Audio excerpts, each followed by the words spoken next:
రెండేళ్ల క్రితం మనం చూసాం ప్రధాని మోడీ గారి పర్యటనలో జగన్మోహన్ రెడ్డి గారు ఏం మాట్లాడారు, ఈ రాష్ట్రం అవసరాలు ఏంటి, ఒక ముఖ్యమంత్రిగా ఒక ప్రధానమంత్రికి చేయగలిగినటువంటి విన్నపాలేంటి,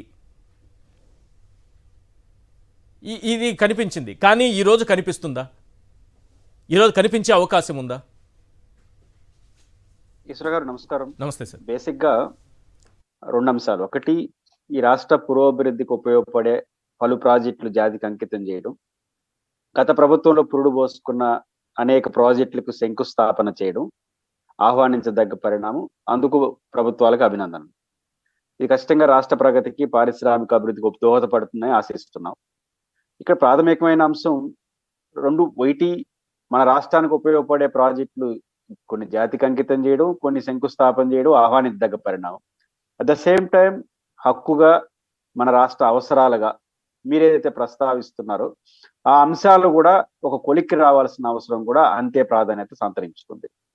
మొట్టమొదటి అంశం, ఈ రాష్ట్రానికి ప్రత్యేక హోదా అడుగుతారని మీరు అడుగుతున్నారు. అసలు ఆ ప్రశ్న ఉత్పన్నం కాదు. ఎందుకు కాదంటే బీజేపీ ఎప్పుడో డిక్లేర్ చేసి, దాంతో మనం విభేదిస్తామా సమర్థిస్తామా పక్కన పెడితే, ఇది అజెండాలో లేదని ఎప్పుడో చెప్పేసింది.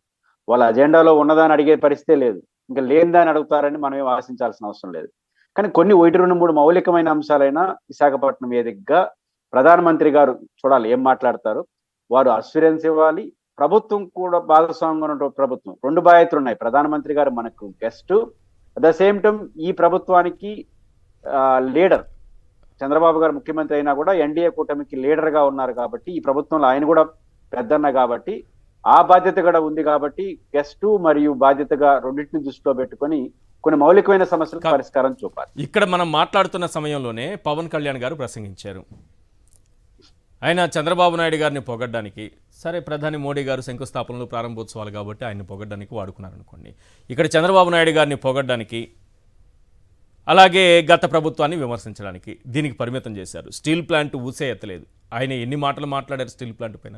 ఈరోజు పవన్ కళ్యాణ్ గారు వచ్చిన అవకాశాన్ని ఎందుకు సద్వినియోగం చేసుకోలేదు? స్టీల్ ప్లాంట్ ప్రైవేటీకరణ అంశాన్ని ఎందుకు ఆపాలి మీరు అనేటటువంటి మాట ఎందుకు చెప్పలేకపోయారనుకోవాలి? ఒకటి, పవన్ కళ్యాణ్ గారు ఉపన్యాసం ఎలా అంతకు మించి ఉంటుందని కూడా ఎవరికేమీ అనుమానాలు ఏమి లేవు. ఎందుకు అనుమానాలు లేవంటే, పవన్ కళ్యాణ్ గారు విశాఖ స్టీల్ ప్లాంట్ సంబంధించి అప్పుడేం మాట్లాడారు, గత కొంతకాలంగా ఏం మాట్లాడుతున్నారో మనం చూస్తున్నాం. మొదట ఏం మాట్లాడారు, ప్రైవేటీకరణ విషయంలో మీరు జాతీయవ్యాప్తంగా ఎలా ఉన్నా ఆంధ్రప్రదేశ్కి ఒక ప్రత్యేకత ఉంది, ప్రధానమంత్రి గారు మాకు చేయండి అని ఒక రిప్రజెంటేషన్ ఇస్తూ, తనను కలిసిన కార్మికులకి ఏం చెప్పారు, నాకు ఒక ఎంపీ లేరు, ఒక రిప్రజెంటేషన్ లేదు, ఉన్న వాళ్ళని అడగండి గట్టిగా అని అడిగారు. నాకుంటే నేను ఇంకో రకంగా ఉండేదని చెప్పారు. ఇప్పుడు హోదా ఉంది, ఒక 2 ఎంపీలు ఉన్నారు, 21 మంది ఎమ్మెల్యేలు ఉన్నారు, డిప్యూటీ సీఎం, ప్రధానమంత్రికి బాగా కావాల్సిన వ్యక్తి అన్నప్పుడు, ఈరోజు విశాఖ స్టీల్ ప్లాంట్ కి సంబంధించి ఒక నిర్దిష్టమైన ప్రకటన, పాజిటివ్ ఆర్ నెగిటివ్, ఎందుకు కార్మికుల జీవితాలతో ఆడుకోవడం, లేదా ఆంధ్రప్రదేశ్ ప్రజల సెంటిమెంట్ తో ఆడుకోవడం. నేను ఇప్పుడు మన డిబేట్ పోయే ముందు ఒకరిద్దరు స్టీల్ ప్లాంట్ తో సిబ్బందితో మాట్లాడేశ్వర గారు చాలా బాధాకరమైన అంశాలు చెప్పారు.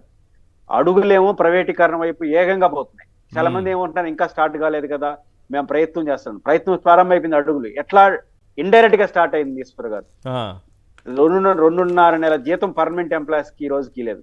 2.5 month శాలరీ పెండింగ్ ఉంది. ఈ 5-6 నెలల్లో 2.5 నెలల జీతం ఇవ్వలేదు పెండింగ్, పర్మనెంట్ ఎంప్లాయీస్, మళ్ళీ ఏం కాంట్రాక్ట్ ఎంప్లాయీస్ కూడా కాదు. రెండో అంశం, ఎందుకని కొంత అడిగితే ఏమైనా డబ్బులు లేవా అంటే, ముడి సరుకు వీటి కొనడానికి పెట్టుకున్నా ఉన్నట్టు మాట్లాడు. ఇండైరెక్ట్ గా ఉద్యోగస్తుల్ని ప్రైవేటీకరణకు మానసికంగా సిద్ధం చేస్తున్నారు. ఇట్లే ఉంటుంది భవిష్యత్తులో విశాఖ స్టీల్ ప్లాంట్ అని. ఇంకొక ఆందోళనకరమైన అంశం ఏం వచ్చిందంటే, బహుశా మన రాజీవ్ తెలుసుండొచ్చు, నెలకు దాదాపు 40-50 మంది విఆర్ఎస్ తీసుకుని వెళ్ళిపోతున్నారంట.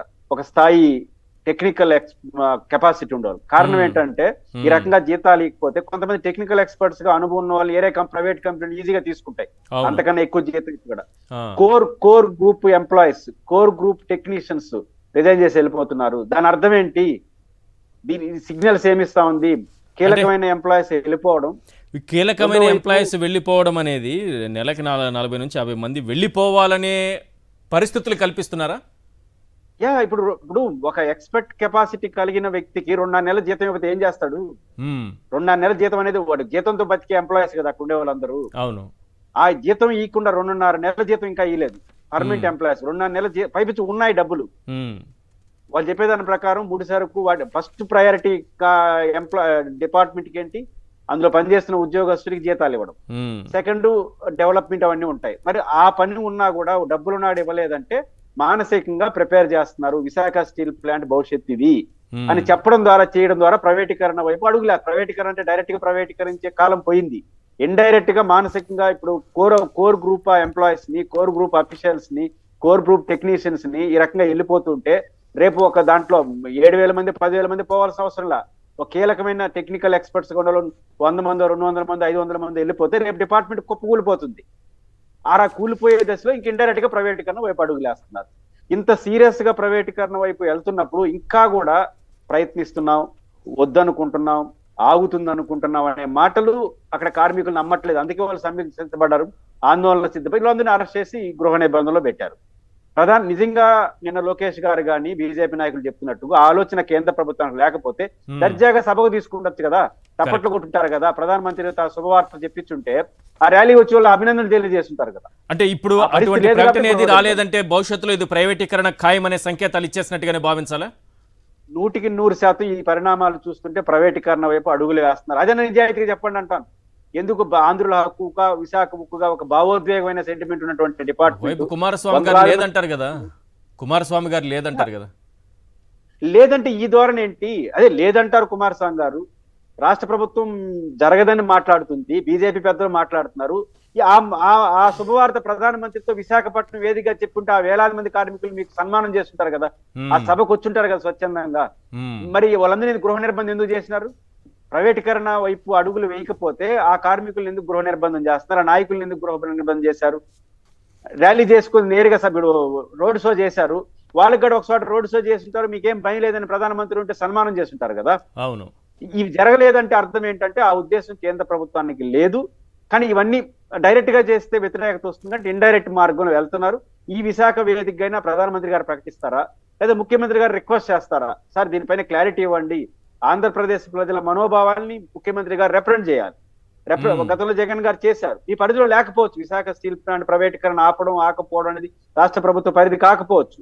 కానీ కేంద్ర ప్రభుత్వంలో మీరు కీలకంగా ఉన్న వాళ్ళు ఆ రోజు జగన్ ఉన్నప్పుడు మేము ఉంటే ఆపేస్తామని, జగనే సహకరిస్తున్నాడని డైరెక్ట్ గా మాట్లాడారు కదా.